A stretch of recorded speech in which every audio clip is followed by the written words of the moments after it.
As a business, you know that you need your best subject matter experts to work with your marketing team to create educational videos if you want to build trust and increase sales. But when you approach them, they tell you that one of their least favorite things in the entire world is being on camera.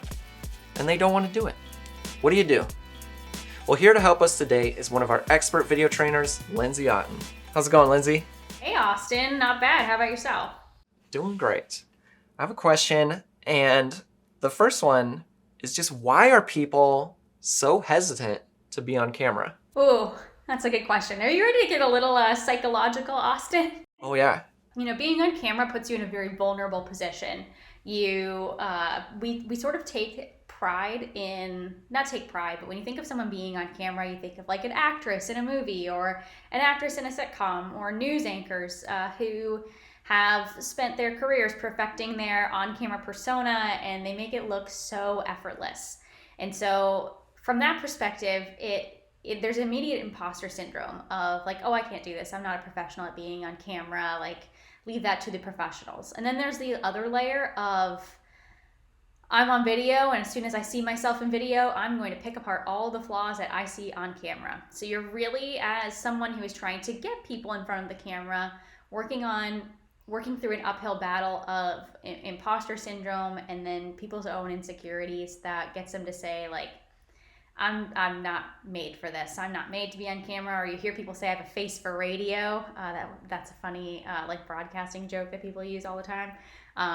But yeah, it's just it comes down to psychological insecurity. Like if being on camera puts you in a vulnerable position, and people don't like being vulnerable all the time.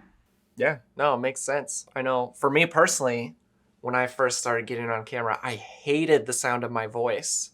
And so watching it back and just hearing it, I'm like, oh, is that what people listen to all day when they hear me? Nope, I'm So I the was really same way. hesitant. Same way. I've been doing this for 10 years, and I still hate the sound of my own voice. So even hmm for like you and I have been doing this for a while, like it's still something that I'm sure we both think about in some form or fashion.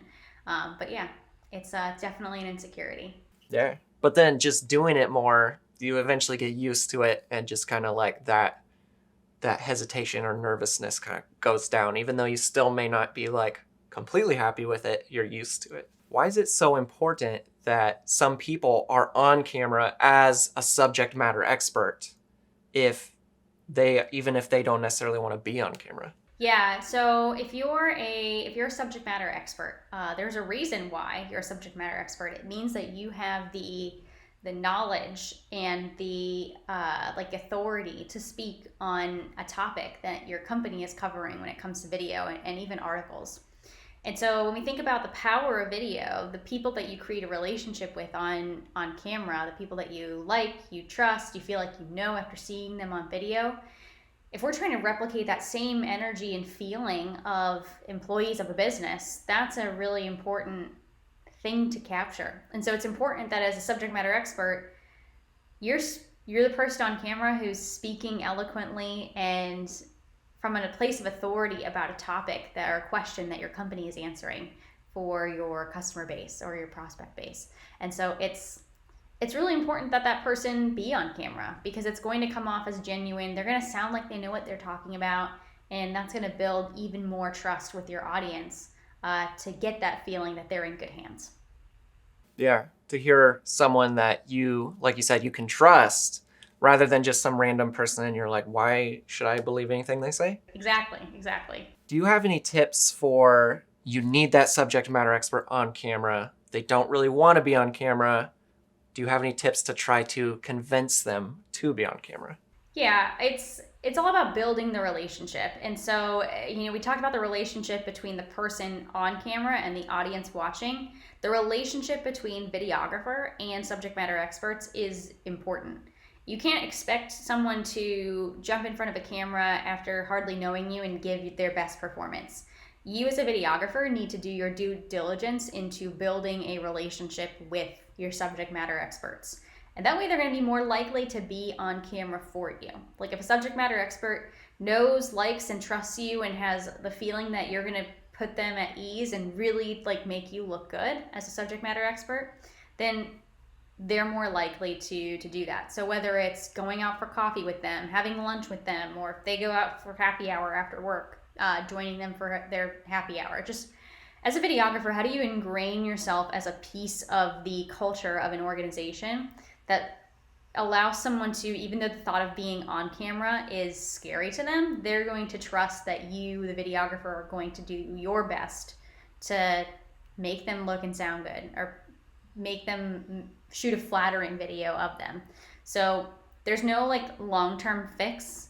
You have to build that relationship. And so think of ways that you can do that with the subject matter experts. What if that person is high-level leadership though, and you're a videographer or a marketer, you need them for a video? That's a little intimidating to approach like a CEO or other high leadership position and try to convince them to be on camera. If they're much more senior than you, do you have any tips for that? Is that the same? Is it different? It's a little bit different. I would say if you are a CEO and you're investing in video, you have a responsibility to be on camera as one of the first adopters of video of the organization. And so it's a little bit, you should be coming to the videographer instead of the videographer coming to you. Like, what videos can you be in first? How can you promote the excitement of video around the organization? Especially for companies doing the Ask You Answer where a CEO is very involved, how do you show that video isn't going away and that it's something new? And so as a leader, you should be leading by example. Like, even though it might be uncomfortable for you, you should be one of the first people in a video. Awesome.